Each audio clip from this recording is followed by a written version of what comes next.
Alhamdulillahirabbil alamin wa usalli wa usallim ala asyrafil anbiya'i wa imamil mursalin nabiyina Muhammad wa ala alihi thayyibin wa ashabihi gurril mayamin afdhalus salati wa atammut taslim amma ba'd. Ma'asyiral muslimin wal muslimat, saudara-saudari sekalian yang semoga dimuliakan oleh Allah Subhanahu wa taala. Bagaimana kabar Bapak Ibu sekalian? Alhamdulillah, semoga selalu dalam keadaan sehat walafiat, diberi keistiqomahan dan dimudahkan urusannya oleh Allah Tabaraka wa Ta'ala. Amin, Allahumma amin. Kita panjatkan puji syukur kehadirat Allah Tabaraka wa Ta'ala karena pada kesempatan malam yang berbahagia ini kita semua kembali dipertemukan oleh Allah dalam rangka untuk sama-sama menuntut ilmu. Kita berharap dengan majelis ilmu ini Allah berkenan memberikan untuk kita semua ilmu yang bermanfaat sehingga bisa kita amalkan sebagai bekal untuk menghadap kepada Allah Subhanahu wa taala. Salawat seiring salam semoga tetap tercurahkan kepada baginda Rasulullah sallallahu alaihi wasallam, kepada seluruh keluarganya, para sahabatnya dan umatnya yang setia mengikuti tuntunannya sampai hari kiamat. Ma'asyiral muslimin rahimakumullah. Kita lanjutkan sebagaimana biasa pengajian rutin yang kita adakan di setiap hari Kamis pekan kedua dan pekan keempat, membahas kitab Al-Kabair yang dikarang oleh Imam Al-Hafidz Az-Zahabi rahimahullah. Dan pada kesempatan ini kita sudah masuk pada bab yang ketiga atau Al-Kabiratus Tsalisah, dosa besar yang ketiga yang ditulis oleh beliau di sini adalah as-sihru, yaitu dosa sihir. Sebelum kita membaca apa yang beliau tuliskan dalam kitab beliau ini, maka terlebih dahulu kita mengetahui pengertian sihir ya. Mungkin kita sering mendengar kata-kata sihir. Apa definisi atau pengertian dari sihir itu? Disebutkan oleh para ulama, diantaranya Imam Ibnu Qudamah, beliau mendefinisikan makna sihir. Kata beliau, azaimu wa ruqya wa aqdun yu'thiru fil qulubi wal abdan, yaitu jimat-jimat, jampi-jampi dan juga buhul-buhul yang berdampak pada hati dan juga anggota badan. Wa yumridu wa yuqtal wa yufarriqu bainal mar'i wa zawjihi, dan menyebabkan pelaku atau menyebabkan orang yang terkena sihir itu sakit ataupun bahkan terbunuh, dan memisahkan antara seseorang dan istrinya, atau suami dan istrinya, atau istri dan suaminya. Wa yu'khad ahadu zawjaini an sahibi, dan bisa terambil salah satu dari kedua pasangan. Jadi ini definisi yang disebutkan oleh Imam Ibnu Qudamah. Jadi makna sihir itu tidak hanya sebagaimana kita kenal sihir itu berarti santet atau sihir, yaitu yang berupa seseorang menyantet orang lain dan seterusnya. Tapi sihir ini lebih luas maknanya. Jadi berupa jimat-jimat yang dipakai untuk perlindungan dan untuk menolak bala. Ini semua juga disebut dengan sihir. Begitupun warruqa, yaitu jampi-jampi. Ya, jampi-jampi itu apa sih namanya itu ya, yang mantra-mantra. Jampi-jampi itu mantra-mantra yang dibacakan itu juga sihir. Dan mantra-mantra ini bisa apakah untuk mengirim sihir atau juga untuk pengobatan. Karena ada sebagian pengobatan juga menggunakan mantra-mantra. Maka terkenal dalam bab tauhid itu ruqyah dibagi menjadi dua, ruqyah syar'iyyah dan ruqyah syirqiyah. Jadi ruqyah syar'iyyah yaitu dengan ayat-ayat Al-Qur'an dan hadis-hadis Rasulullah, sedangkan ruqyah syirqiyah adalah dengan selain daripada itu atau dengan bahasa-bahasa yang tidak dimengerti maknanya. Kemudian buhul-buhul yang dipakai untuk media sihir itu juga termasuk sihir. Begitupun sihir ini mempengaruhi hati dan juga badan. Bisa melemahkan hati, bisa mempengaruhi badan, bisa menyebabkan orang sakit, bahkan sampai menyebabkan orang meninggal dunia. Dan nanti akan kita jelaskan bagaimana pendapat para ulama tentang sihir itu benar-benar nyata. Jadi bukan hanya sekedar hayalan, tapi sihir itu adalah nyata, terjadi dan terbukti. Dan juga sihir itu bisa menyebabkan terpisahnya pasangan suami istri, ya, atau juga untuk mengambil salah satu dari suami istri, bahkan mungkin untuk saling menyayangi antara pasangan suami istri. Di antara pengertian yang lain disebutkan oleh para ulama, yaitu kullu amrin khufiya sababuhu, segala perkara yang sebabnya tidak diketahui, itu juga termasuk sihir. Jadi segala perkara yang sebabnya tidak diketahui, tiba-tiba sakit, tiba-tiba tidak ada sebab dan seterusnya, tiba-tiba sakit perut, tiba-tiba pusing, tiba-tiba sakit kepala dan seterusnya, ini termasuk pengertian daripada sihir.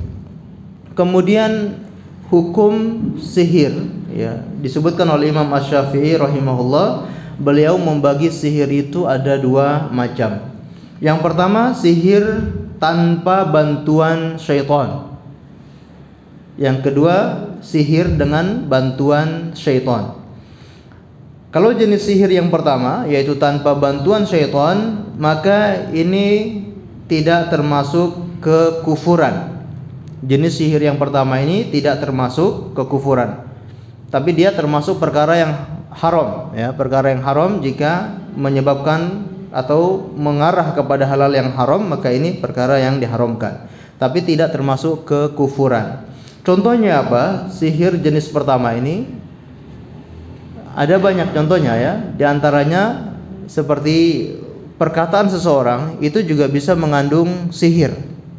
Penjelasan seseorang bisa menyihir audiens, ya. Makanya kata Rasulullah, inna fil bayani la sihra. Sesungguhnya dalam sebuah penjelasan itu ada sihir, ya. Orang begitu rapi dan tertata cara berbicaranya, intonasi dan seterusnya, sehingga bisa menyihir orang, ya, dan orang tidak sadar mereka bisa melakukan apa saja yang diinstruksikan oleh orang yang berbicara itu. Nah, ini jenis sihir yang tidak sampai kepada kekufuran karena ini tanpa bantuan syaitan. Atau sihir yang dipakai untuk atraksi ataupun sulap, ya, kebanyakan sulap dengan trik kecepatan tangan ataupun mungkin alat elektronik ataupun kimia, maka ini jenis sihir yang tidak sampai kepada kekufuran, ya. Jadi kalau sulap yang tidak menggunakan bantuan syaitan, maka ini tidak sampai kepada kekufuran. Sedangkan jenis sihir yang kedua, yaitu dengan bantuan syaitan, inilah yang dimaksud dalam pembahasan kita ini, yang termasuk dosa besar, ya, dan bagian daripada sebuah kesyirikan, yaitu sihir dengan bantuan syaitan.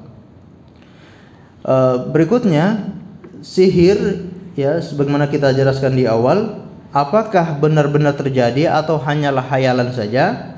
Maka ini ada dua pendapat para ulama. Pendapat yang pertama mengatakan sihir itu hanya hayalan semata. Jadi istilahnya seperti sugesti. Jadi seorang ketika tersugesti sakit kepala, akhirnya beneran sakit kepala. Tersugesti akan kecelakaan, akhirnya kecelakaan. Jadi ini pendapat yang pertama, mengatakan sihir itu hanya sebuah hayalan atau sugesti yang tidak nyata. Karena dia tersugesti, akhirnya terjadi beneran. Ini pendapat orang-orang dari kalangan Mu'tazilah, dan juga diikuti oleh Imam Ibnu Hazm dan juga Al-Jassos dan juga Ar-Razi dan yang lainnya. Mereka mengikuti pendapat yang mengatakan sihir itu tidak ada. Jadi sihir itu tidak nyata, tidak benar ada sihir. Sihir itu hanyalah hayalan ataupun sugesti saja. Sedangkan pendapat yang kedua, sihir itu benar-benar ada dan dampaknya benar-benar dirasakan. Ini pendapat Ahlus Sunnah wal Jamaah, sebagaimana juga yang dipilih oleh Imam Ibnu Qudamah, yang beliau tadi mendefinisikan sihir itu bisa mempengaruhi apa?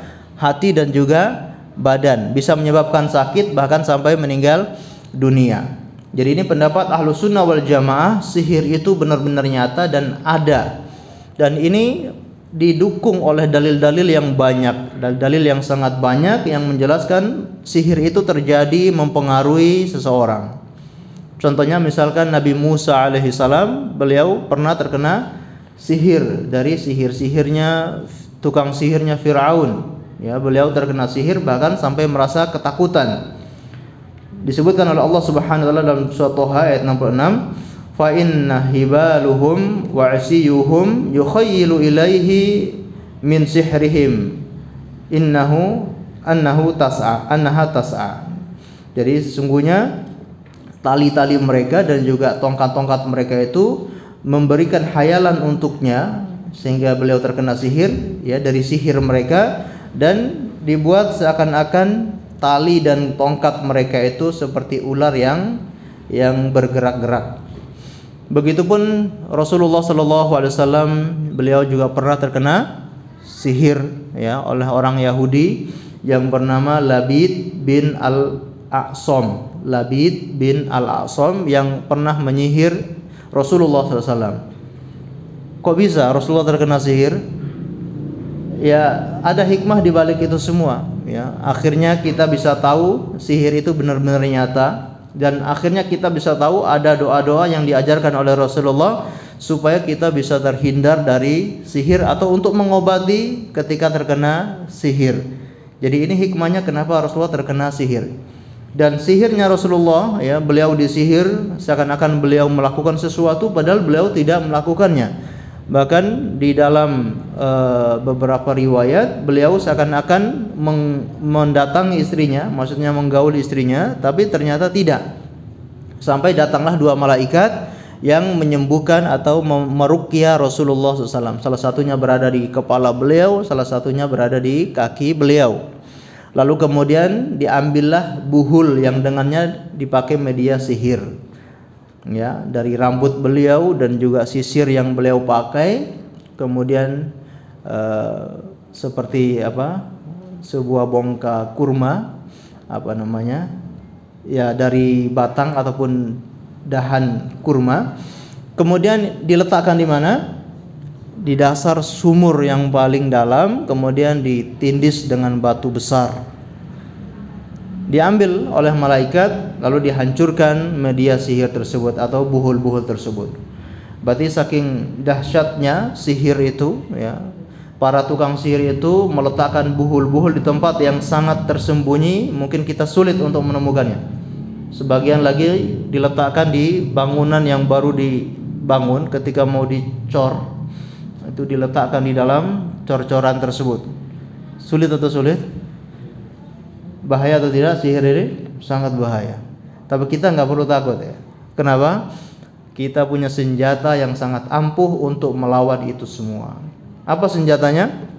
Membaca Al-Mu'awwidhataini, yaitu surat Al-Falaq dan surat An-Nas. Yang disebutkan oleh Rasulullah SAW, dua surat ini adalah dua surat yang dipakai untuk memohon perlindungan kepada Allah dari segala keburukan makhluknya, ya, dari jin maupun dari manusia, dari tukang sihir dan sejenisnya. Makanya dalam surat Al-Falaq Allah Subhanahu wa taala memerintahkan kita berlindung kepada Allah Rabbul Falaq, ya, Tuhannya Falaq, ya. Qul a'udzu birabbil falaq, katakanlah aku berlindung kepada Tuhannya waktu subuh, ya, min syarri ma khalaq, dari segala macam ciptaannya, dari keburukan ciptaannya, wa min syarri ghasiqin idza waqab, dari malam apabila telah gelap gulita, wa min syarri naffatsati fil 'uqad, dan dari keburukan tukang sihir yang meniupkan di dalam buhul-buhul, ya. Jadi kita punya senjata yang sangat kuat sehingga kita tidak perlu khawatir dan tidak perlu takut terhadap tukang sihir atau tidak takut terkena sihir, asalkan kita mau merutinkan untuk membaca doa-doa ataupun ayat surat ini di setiap sore hari ataupun di setiap pagi hari, ya. Yang mana Rasulullah SAW sering menggunakan dua surat ini untuk meruqyah sebagai perlindungan, ya, kepada dua cucu yang sangat beliau cintai, Al-Hasan dan Al-Husain. Baik, ma'asyiral muslimin yang dimuliakan oleh Allah Subhanahu wa taala, dari dalil-dalil ini, bahkan masih ada dalil yang lain menunjukkan sihir itu benar-benar nyata. Dan kita di dalam kehidupan kita menyaksikan sihir itu benar-benar nyata dan memiliki dampak. Ya Pak ya. Tetangga kita mungkin terkena sihir ya, tiba-tiba perutnya membengkak. Ketika dicek ke dokter tidak ada penyakit apapun. Ya, tiba-tiba merasakan sakit kepala yang sangat sakit. Begitu dicek tidak ada penyakit sama sekali. Dan itu dampak terjadi di dalam kehidupan kita. Maka sihir benar-benar nyata dan hakiki ya. Baik, kita lanjutkan. Kita membaca dari tulisan Syekh Imam Az-Zahabi rahimahullah. Kata beliau, as-sihr ya, sihir ya. Ini termasuk dosa yang sangat besar, dosa yang sangat berbahaya, sebagaimana disebutkan Rasulullah SAW ya, beliau menyebutkan dosa sihir ini ya setelah dosa syirik, sebagaimana dalam hadis yang sering kita baca, ijtanibu sab'al mubiqat, jauhilah 7 dosa yang membinasakan. Asyirku billah summa sihru, berbuat syirik kepada Allah kemudian sihir. Pertanyaannya, bukankah sihir itu termasuk kesyirikan? Termasuk ya. Bukankah sihir ini sudah masuk dalam kesyirikan, tapi kenapa disebutkan lagi oleh Rasulullah sallallahu alaihi wasallam? Ini berarti ada sesuatu yang perlu diteliti, menunjukkan sesuatu yang harus kita lebih teliti, lebih fokus apa dan bagaimana bahaya daripada jenis syirik yang salah satu ini. Jadi salah satu jenis syirik disebutkan secara terpisah, yaitu sihir. Tujuannya agar kita lebih waspada dan lebih fokus ya, mengingat dan mempelajari apa itu sihir, supaya kita tidak terjerumus dalam perbuatan sihir tersebut. Sehingga dalam kaedah yang baku disebutkan oleh para ulama, dzikrul khas ba'dal am, menyebutkan khusus setelah disebutkan yang umum. Ini menunjukkan ya, ada kekhususan, menyebutkan khusus setelah umum. Apa maksudnya? Rasulullah menyebutkan asyirku billah, berbuat syirik kepada Allah, ini umum, sihir masuk di dalamnya. Kemudian disebutkan lagi apa? As-sihru secara khusus. Ini memberikan faedah kekhususan. Berarti sihir ini sesuatu yang khusus, yang dipisahkan dari yang umum tadi, menunjukkan harus lebih kita teliti dan waspada dari perbuatan sihir ini. Baik, ma'asyiral muslimin yang dimuliakan oleh Allah Subhanahu wa taala, kata beliau di sini, li'anna sahiru la budda wa ayyakfur. Maka karena sesungguhnya tukang sihir itu dia harus berbuat kufur. Apa maksudnya? Dosa sihir ya, termasuk dosa besar karena pelaku sihir ya, dosa sihir termasuk dosa besar karena pelaku sihir itu pasti dia berbuat kekufuran. Orang yang melakukan sihir atau orang yang mempelajari sihir, dia tidak akan bisa ya mendapatkan ilmu itu sampai dia berbuat kekufuran. Maka di sini kata beliau, li'anna sahiru la budda wa ayyakfur, karena sesungguhnya tukang sihir atau pelaku sihir itu pasti dia berbuat kekufuran. Ya Pak ya. Orang yang mau belajar ilmu sihir atau belajar ilmu yang kita jelaskan tadi, baik ilmu jampi-jampi ataupun yang lainnya, ini semua tidak akan diperoleh kecuali dia menyekutukan Allah Subhanahu wa taala. Maka banyak kita dengarkan bagaimana kisah para dukun yang akhirnya bertobat kepada Allah. Mereka mengkisahkan bagaimana cara mereka untuk mendapatkan ilmu-ilmu semacam itu, yaitu harus menyekutukan Allah Subhanahu wa taala. Bahkan mungkin melakukan perkara-perkara yang sangat keji, perkara-perkara dosa besar yang harus mereka lakukan supaya mendapatkan ilmu sihir. Ya, ada kisah dari Syekh ya, dari Yaman, namanya Dawud Muhammad Farhan. Ya, beliau mantan dukun ya. Jadi dari umur 14 tahun itu sudah diwarisi ilmu ya perdukunan oleh orang tuanya. Sampai dewasa beliau menceritakan bagaimana untuk mendapatkan ilmu itu harus bertapa di sebuah gua, kemudian harus menduduki Al-Qur'an, kemudian tidak boleh bergeser, buang air besar, mohon maaf, atau buang air kecil juga di situ di atas mushaf Al-Qur'an. Sampai seperti itu ya. Baru bisa mendapatkan ya ilmu seperti itu. Atau untuk meningkatkan ilmunya juga semakin parah. Untuk meningkatkan ilmunya harus melakukan dosa-dosa yang semakin besar ya. Maka tidak heran ya, orang-orang yang mempelajari ilmu-ilmu seperti ini pasti harus berbuat kesyirikan. Qala Allah Ta'ala, Allah Subhanahu wa Ta'ala berfirman, walakinna syayatina kafaru yu'allimuna an-nasa as-sihra. Akan tetapi syaitan-syaitan itu kafir, atau syaitan-syaitan kafir itu mereka yu'allimuna an-nasa as-sihra, mengajari manusia ilmu sihir. Jadi Allah Subhanahu wa Ta'ala menjelaskan syaitan-syaitan itu kafir, mengajarkan kepada manusia ilmu sihir. Ini kisah tentang Nabi Sulaiman alaihissalam, yang mana orang-orang Yahudi mereka mengatakan kami mempelajari ilmu sihir atau mewarisi ilmu sihir itu, kami mewarisi dari Nabi Sulaiman. Kami mempelajari ilmu sihir itu, kami mendapatkannya dari Nabi Sulaiman. Ini kan pengakuan orang-orang Yahudi. Maka Allah Subhanahu wa Ta'ala membantah ungkapan orang-orang Yahudi itu ya, bahwasanya Nabi Sulaiman itu tidak kafir.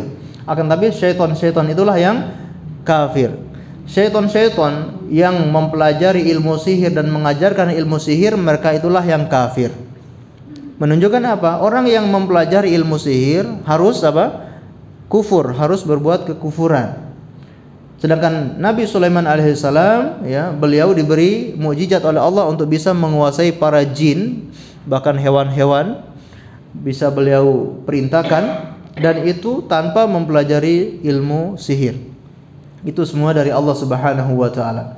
Dan orang-orang Yahudi atau generasi berikutnya mendapatkan ilmu sihir itu dari syaitan-syaitan yang melemparkan atau menuliskan di kerajaan Nabi Sulaiman. Setelah Nabi Sulaiman alaihissalam meninggal dunia, syaitan-syaitan itu mulai ya menuliskan, menggambarkan ya bait-bait sihir ataupun kalimat-kalimat sihir di kerajaan Nabi Sulaiman ya, sehingga orang-orang menyangka ini adalah warisan Nabi Sulaiman, supaya kalau kita mau seperti Nabi Sulaiman, bisa menundukkan para jin seperti Nabi Sulaiman, ini ilmunya, pelajari.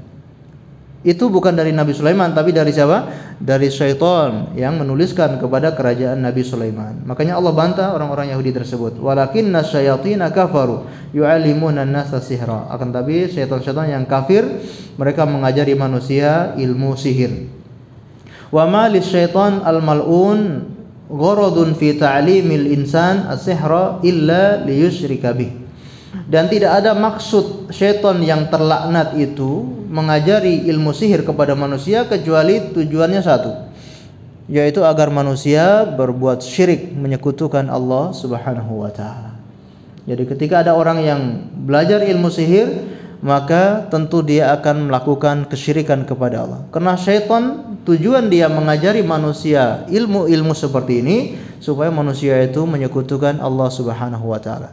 Dan hanya syaitan-syaitan terlaknat yang mengajari manusia sihir. Kita tahu bahkan namanya syaitan itu sendirilah jin yang kafir, jin ya yang kafir, sedangkan jin dari kalangan muslim tidak akan mengajarkan manusia ilmu sihir. Dan syaitan yang terlaknat ini baik dari manusia maupun jin ya. Sebagian manusia juga mengajarkan ilmu sihir kepada manusia yang lainnya, ataupun syaitan dari kalangan jin. Siapa syaitan dari kalangan manusia? Siapa lagi kalau bukan para para dukun, al-kuhan, itu setan dari kalangan manusia. Baik, ma'asyiral muslimin yang dimuliakan oleh Allah Subhanahu wa taala. Berikutnya, wa qala Allah taala an Harut wa Marut, dan juga firman Allah Subhanahu wa taala terkait tentang Harut dan Marut. Ini dua malaikat yang diturunkan oleh Allah sebagai ujian untuk manusia. Wa ma yu'allimani min ahadin hatta yaqula innama nahnu fitnatun fala takfur. Dan tidaklah keduanya, yaitu Harut dan Marut, ya, wa ma yu'allimani min ahadin, mereka tidak mengajarkan kepada seorang pun, hatta yaqula, sampai mereka itu terlebih dahulu mengatakan atau memberitahu, innama nahnu fitnah, sesungguhnya kami itu hanyalah memberi ujian. Fala takfur, maka janganlah kamu kufur, janganlah kamu kafir. Berarti mempelajari ilmu ini bakalan akan menjadi apa? Kafir. Makanya Harut dan Marut mengatakan, ya, kami tidak mengajari siapapun dari mereka kecuali akan mereka menjelaskan kepada orang-orang tersebut, ya, kami ini sebagai fitnah, maka jangan kamu kufur. Kami sebagai ujian bagi kalian, maka jangan kalian kufur. Fa yata'allamuna minhuma, maka mereka manusia itu belajar, ya, mengambil ilmu dari keduanya. Ma yufarriquna bihi bainal mar'i wa zawji, yang mana ilmu itu untuk apa? Memisahkan antara dua pasangan suami istri, antara seseorang dengan pasangannya. Ila anqala, sampai firman Allah Subhanahu wa taala, wa laqad alimu laman ishtarahu ma lahu fil akhirati min khalaq. Dan sungguh mereka telah mempelajari apa-apa yang nanti pada akhirat itu, pada hari kiamat mereka tidak mendapatkan bagian sama sekali. Artinya mereka yang mempelajari ilmu seperti ini adalah orang-orang kafir, akan menjadi kufur ketika belajar ilmu sihir. Ini, ya, isyarat dari beliau bahayanya orang yang mempelajari ilmu sihir.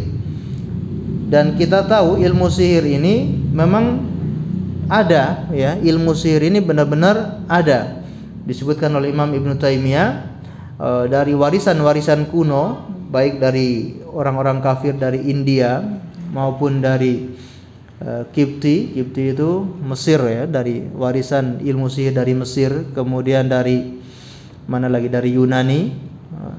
Ini semua, ya, ditemukan di dalam literasi atau buku-buku, sehingga ketika ada orang yang menemukan buku-buku ini, mereka mempelajari ilmu sihir dari buku-buku ini. Ya, maka di sini isyarat dari beliau, kita sebagai seorang muslim jangan sampai mempelajari ilmu-ilmu seperti itu, karena ketika mempelajarinya akan menyebabkan kekafiran. Baik, disebutkan di sini oleh mu'allif rahimahullah, fatara khalqan katsiran minad dulali yadkhuluna fi sihir wa yadununa annahu haramun faqat. Dan kamu akan mengetahui kebanyakan manusia yang tersesat, mereka masuk dalam, ya, ilmu sihir, atau mereka masuk, ya, mempelajari ilmu sihir, dan mereka menyangka itu hanya haram saja. Jadi mereka tidak tahu kalau belajar ilmu sihir itu adalah perkara yang syirik, perkara kekufuran. Mereka menyangka itu hanya perkara yang haram. Bahkan di sebagian kita menyangka belajar ilmu sihir atau masalah sihir itu perkara yang biasa-biasa saja. Di masyarakat, ya, menyangka perkara atau praktek sihir itu dianggap biasa. Ketika dia punya masalah dendam sama saudaranya atau sama orang lain, dia akan mencari dukun untuk mensihir, ya, untuk mensantet saingannya itu, atau untuk mensantet orang yang sedang bermasalah dengan dia. Dan mereka menyangka itu wajar-wajar saja, perbuatan yang tidak menyebabkan kekufuran. Padahal kata beliau di sini, padahal ini merupakan perkara yang menyebabkan kekufuran. Wa ma yash'uruna annahul kufur, dan mereka tidak sadar itu adalah perkara kekufuran.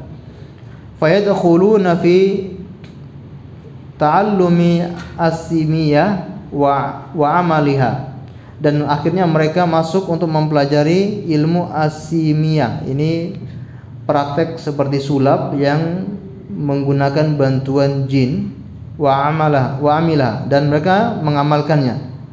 Wa hiya mahdhu as-sihir, padahal perbuatan atau ilmu semacam ini adalah jelas-jelas sihir. Wa fi aqdil mar'i an zaujatihi wa hiya sihir. Begitupun ya, seseorang tertahan dari istrinya, ini pun termasuk sihir. Maksudnya apa tertahan?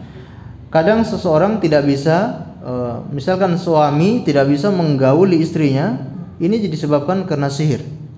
Ya. Jadi seperti terkunci, ya, tidak bisa menyentuh istrinya, atau mungkin begitu disentuh atau didekati oleh suaminya, istrinya akan kesurupan dan seterusnya. Naudzubillah.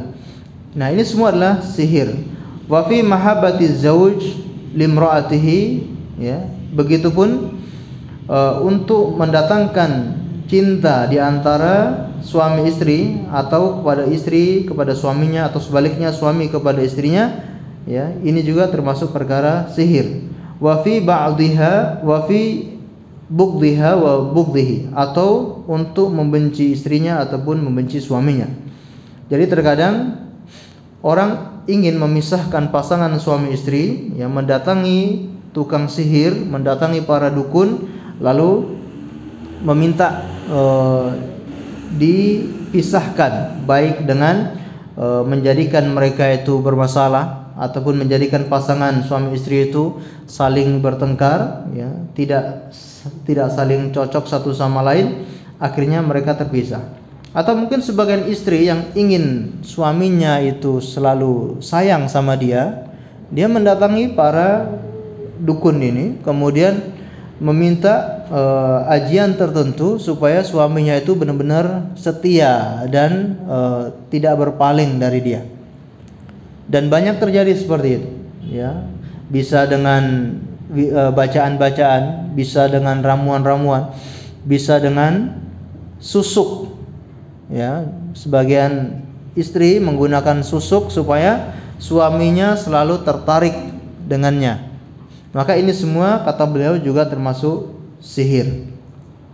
Ma'asyiral muslimin yang dimuliakan oleh Allah Subhanahu wa taala, wa asbaha dzalika bi kalimatin majhulatin aktsaruha syirkun, ya, dan lain sebagainya dengan kalimat-kalimat yang tidak diketahui maknanya, ya, kebanyakan adalah syirkun wa dhalal, ya, kesyirikan dan juga kesesatan.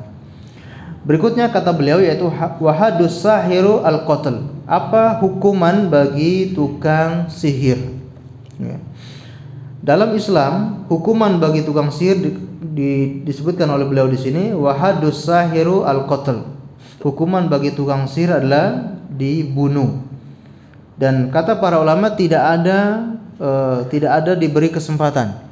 Tukang sihir atau para dukun itu tidak ada diberi kesempatan.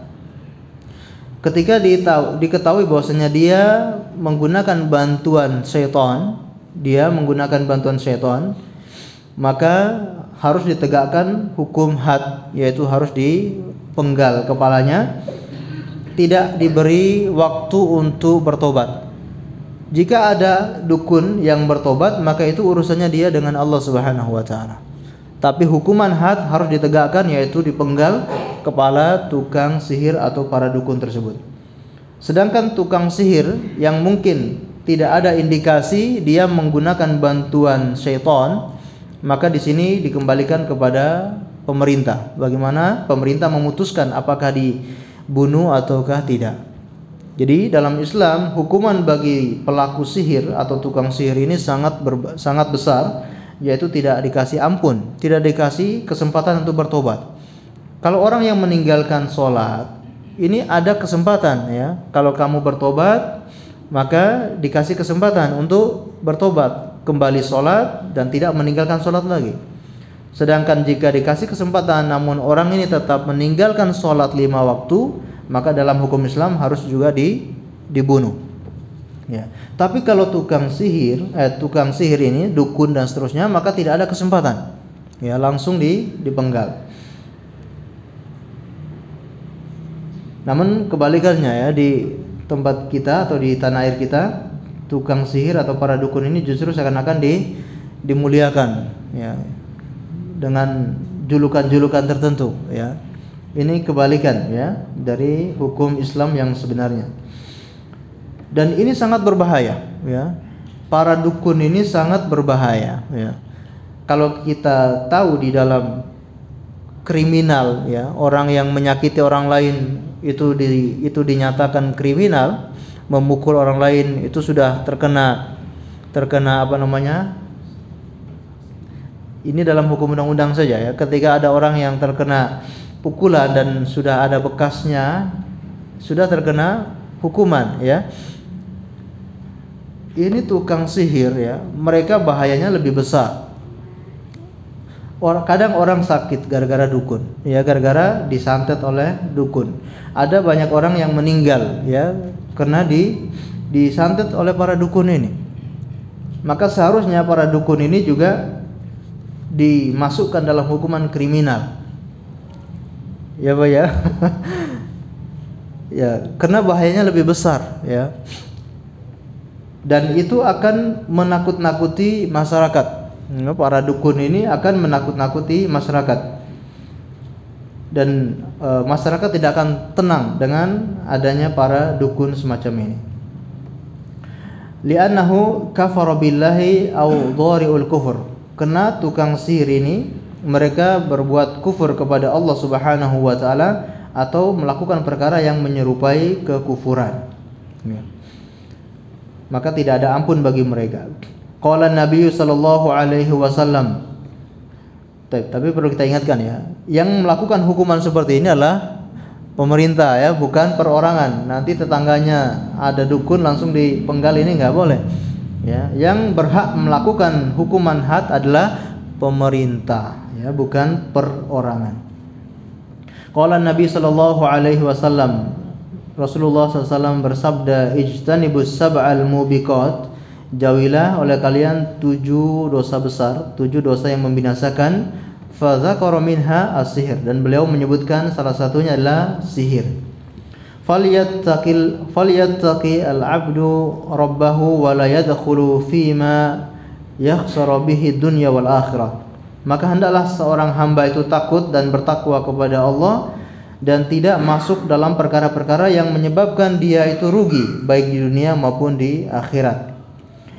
Wa yurwa 'ani Nabi sallallahu alaihi wasallam annahu qala, dan juga diriwayatkan dari Nabi sallallahu alaihi wasallam bahwasanya beliau bersabda, haddus sahiru darbatun bis saif, ya. Hukuman bagi tukang sihir yaitu dipenggal dengan pedang, ya. Was-sahih annahu min qauli Jundub. Ini sebetulnya bukan perkataan Nabi sallallahu alaihi wasallam. Kata Imam Az-Zahabi, was-sahih, dan yang benar, maksudnya ungkapan ini adalah perkataan sahabat yang bernama Jundub, ya, bin Abdullah. Jadi bukan perkataan Nabi sallallahu alaihi wasallam. Ini disebutkan dengan hadis apa? Mauquf, ya. Kalau hadis marfu' itu hadis yang sampai kepada Nabi sallallahu alaihi wasallam, itu disebut hadis marfu'. Sedangkan hadis yang tidak sampai kepada Rasulullah ini dinamakan hadis mauquf, yaitu sampai kepada sahabat saja. Jadi seperti ungkapan ini, haddus sahiru darbatun bisayf, ya, hukuman bagi tukang sihir adalah dipenggal dengan pedang. Ini adalah perkataan sahabat, tidak sampai kepada perkataan Nabi. Ini dinamakan hadis mauquf. Dikisahkan, ya, perkataan Jundub ini, ya. Jadi suatu ketika seorang khalifah yang ada di Irak itu mengundang tukang sihir untuk bermain seperti semacam sulap, ya, untuk bermain sulap di kerajaan untuk menghibur masyarakat. Gubernur mengundang tukang sihir untuk bermain sulap, ya, tentunya main sulap yang dengan bantuan syaitan, ya. Maka datanglah sahabat Jundub, lalu ini praktek sulap semacam ini, yaitu seperti dia memenggal kepala orang kemudian disambung lagi. Ada seperti itu, ya. Atau ilmu kekebalan, ya, dibacok dengan pedang yang tajam tapi tidak terluka. Ini dilakukan di depan umum dan disaksikan oleh masyarakat. Jadi seperti pertunjukan. Jadi dia memenggal kepala orang kemudian disambung lagi menjadi hidup, ya. Maka datanglah sahabat Jundub lalu memenggal kepala tukang sihir ini. Lalu dia berkata, hidupkan lagi kepalamu, coba. Maka tidak bisa, ya, sudah meninggal, langsung meninggal seketika itu tukang sihirnya.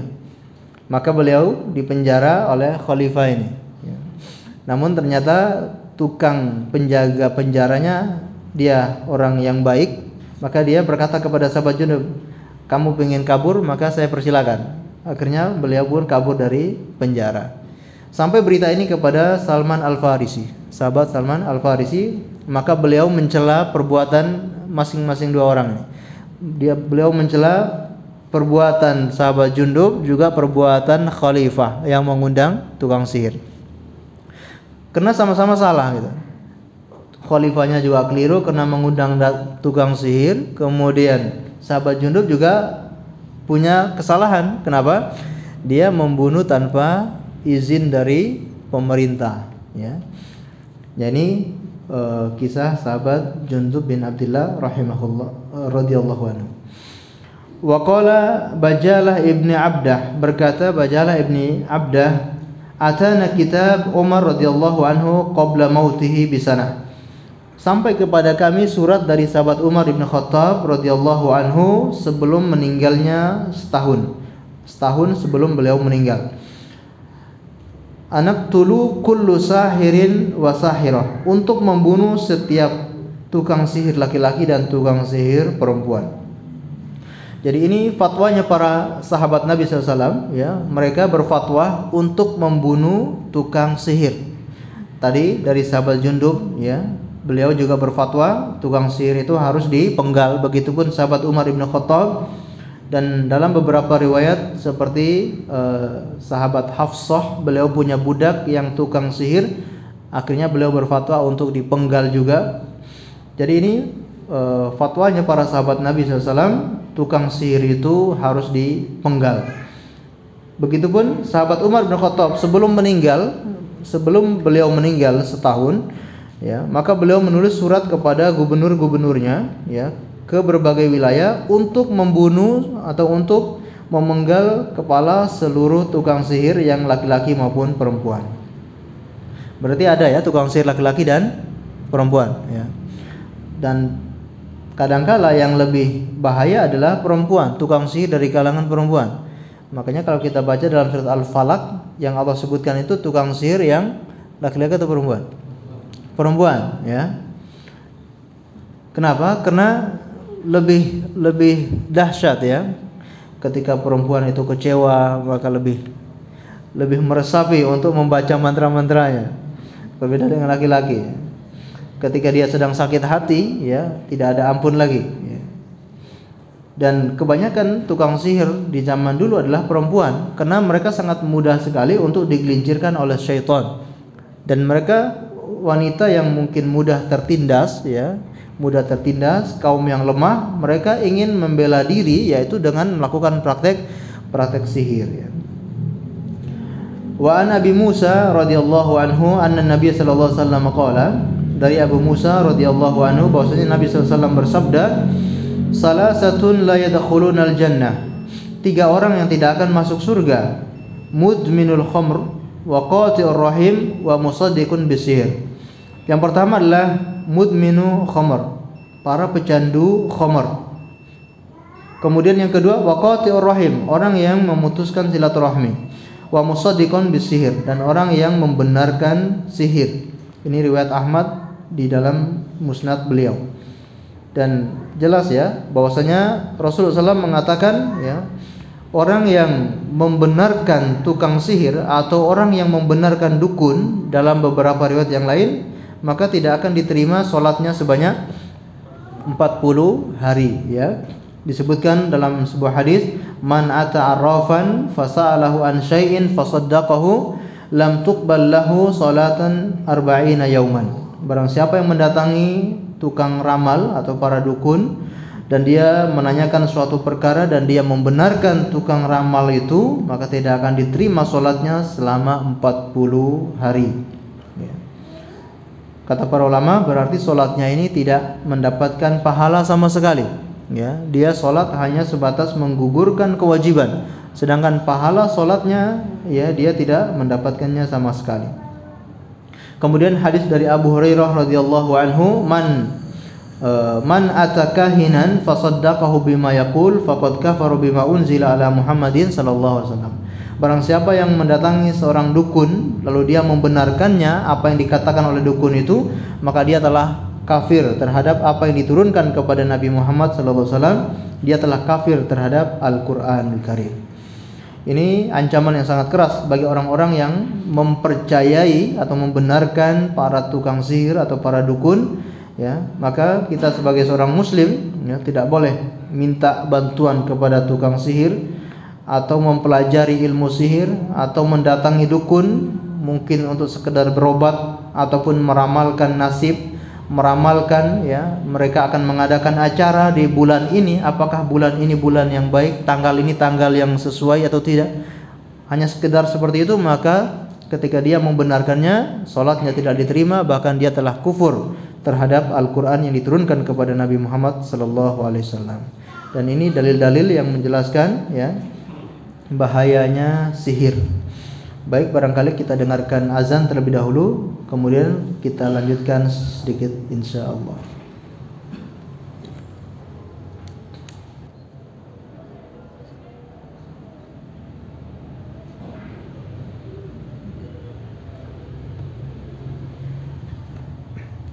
Baik, ma'asyiral muslimin yang dimuliakan oleh Allah Subhanahu wa taala.